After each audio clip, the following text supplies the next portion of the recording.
स्वतंत्रता संग्राम में गणेशोत्सव की भूमिका। कहा जाता है कि गणेशोत्सव की नींव आजादी की लड़ाई के दौरान लोकमान्य बाल गंगाधर तिलक ने रखी थी। 1890 के दशक में स्वतंत्रता संग्राम के दौरान तिलक अक्सर ये सोचते थे कि किस तरह से आमजन को एकजुट किया जाए।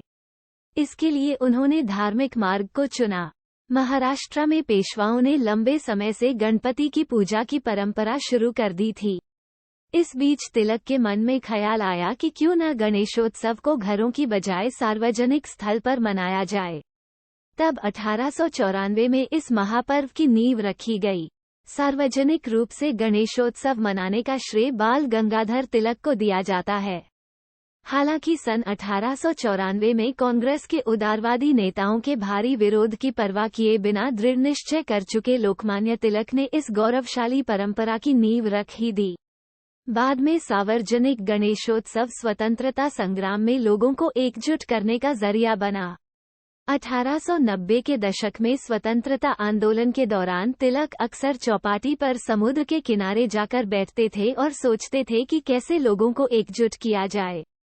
अचानक उनके दिमाग में आइडिया आया, क्यों न गणेशोत्सव को घरों से निकालकर सार्वजनिक स्थल पर मनाया जाए, ताकि इसमें हर जाति के लोग शिरकत कर सकें। विघ्नहर्ता गणेश पूजा भारत में प्राचीन काल से होती रही है। पेशवाओं ने गणेशोत्सव का त्योहार मनाने की परंपरा शुरू की और सार्वजनिक गणेशोत्सव शुरू करने का श्रेय तिलक को जाता है। तिलक ने जनमानस में सांस्कृतिक चेतना जगाने और लोगों को एकजुट करने के लिए ही सार्वजनिक गणेशोत्सव की शुरुआत की।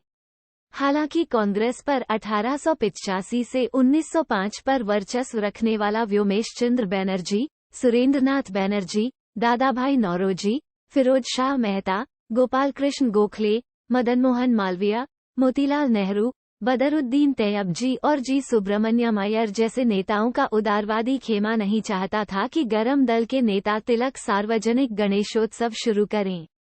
दरअसल उदारवादी धड़ा इसलिए भी सार्वजनिक गणेशोत्सव का विरोध कर रहा था, क्योंकि 1893 में मुंबई और पुणे में दंगे हुए थे। लिहाजा किसी भी दूसरे कांग्रेसी ने तिलक का साथ नहीं दिया। लेकिन तिलक ने चिंता नहीं की। वह मानते थे कि लक्ष्य पाने के लिए जीवन के सिद्धांतों से कोई समझौता नहीं करना चाहिए। वो लोकमान्य तिलक ही थे जिन्होंने महल और घरों के बंद दरवाजों तक सीमित गणेश पूजा को सार्वजनिक उत्सव में परिवर्तित करने में सफलता प्राप्त की और इसे महाराष्ट्र के घर घर का उत्सव बना दिया। 1857 में अंग्रेजों ने स्वतंत्रता संग्राम को कुचलकर क्रांतिकारियों को मार डाला था। अंग्रेजों के इस कदम से लोगों के दिलों में भय व्याप्त हो गया था। लोग एक जगह एकत्रित नहीं होते थे। लोकमान्य तिलक ने लोगों में व्याप्त भय को महसूस किया और माना कि जब तक लोग एक जगह एकत्रित होने की हिम्मत नहीं करेंगे तो अंग्रेजों से कैसे लड़ेंगे और देश को स्वतंत्रता कैसे मिलेंगी। इस कारण लोगों को साथ में आने, सार्वजनिक स्थान में एकत्रित करने और उनमें आनंद, ऊर्जा और उमंग का संचार करने के साथ डर को मिटाने के लिए हर घर में होने वाली गणेश पूजा को सार्वजनिक पूजा में तब्दील कर दिया।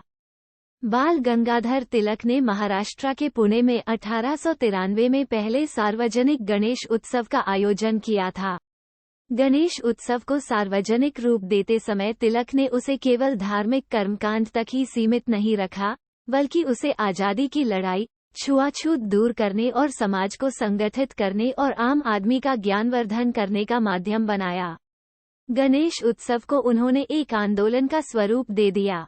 भारतीय समाज को एक दूसरे के खिलाफ तलवार लिए खड़े संप्रदायों में तो अंग्रेजों ने बांटा ही, हमारे मंगल के प्रतीकों का भी उन्होंने सांप्रदायीकरण किया। वो जानते थे कि भारतीय समाज के मंगल में उनका अमंगल था। इसलिए उन्होंने तिलक के शुरू किए गए सार्वजनिक गणेशोत्सव को रोकने और उसमें व्यवधान डालने की कोशिश की, लेकिन वो सफल नहीं हो सके। गणेशोत्सव हिंदुओं का एक प्रमुख त्योहार है। इस त्योहार को संपूर्ण भारत में बड़े धूमधाम से मनाया जाता है। वर्तमान में पूरे भारत में मनाए जाने वाले इस पर्व की शुरुआत महाराष्ट्र की सांस्कृतिक राजधानी पुणे से हुई थी। इस उत्सव की शुरुआत शिवाजी महाराज के बाल्यकाल में उनकी मां जीजाबाई द्वारा की गई थी। इस उत्सव को बड़ा स्वरूप देने में लोकमान्य बाल गंगाधर तिलक ने बड़ी भूमिका निभाने का काम किया। 10 दिनों तक चलने वाले गणेश उत्सव के दौरान संपूर्ण भारत गणेश उत्सव के हर्षोल्लास में रंगा रहता है। देश के कई राज्यों में गणेशोत्सव को बड़ी धूमधाम से मनाया जाता है। भगवान गणेश को सौभाग्य, समृद्धि और ज्ञान का देवता माना जाता है। सातवाहन शासकों के समय से है गणेशोत्सव मनाने की परंपरा।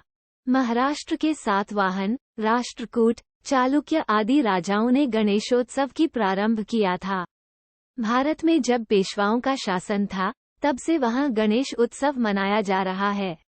पेशेवरों के महलों में बड़े ही धूमधाम से गणेशोत्सव मनाया जाता था।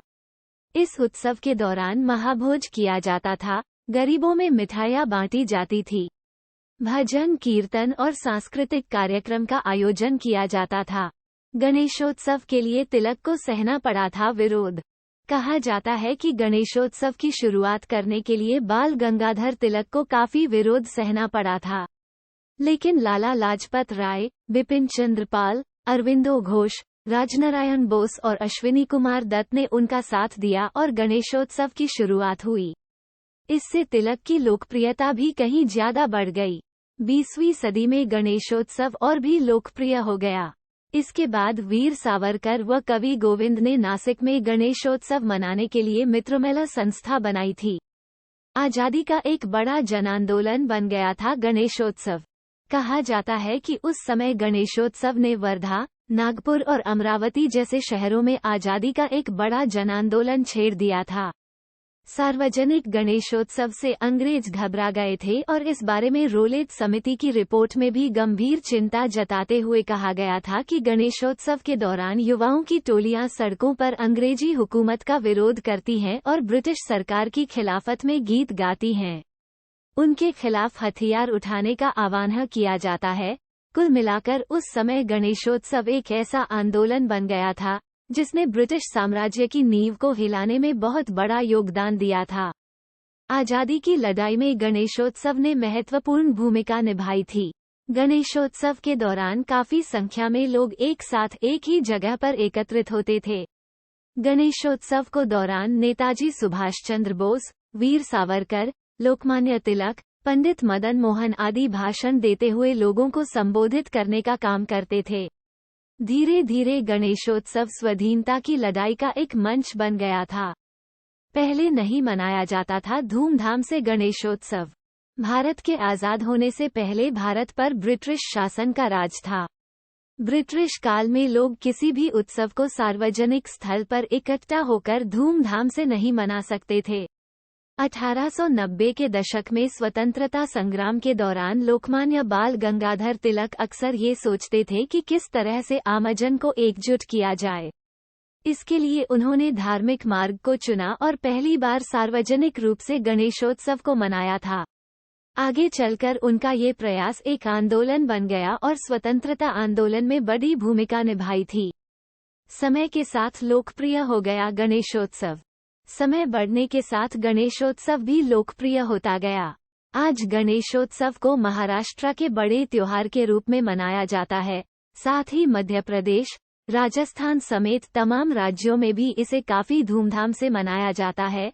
इस बीच गणपति को मंगल मूर्ति के रूप में पूजा जाता है। जाति की बेड़ियों को तोड़कर सभी लोग इस पूजा में शामिल होते हैं। जिस सार्वजनिक गणेशोत्सव को आजकल लोग इतनी धूमधाम से मनाते हैं, उस पब्लिक फंक्शन को शुरू करने में लोकमान्य बाल गंगाधर तिलक को काफी मुश्किलात और विरोध का सामना करना पड़ा था।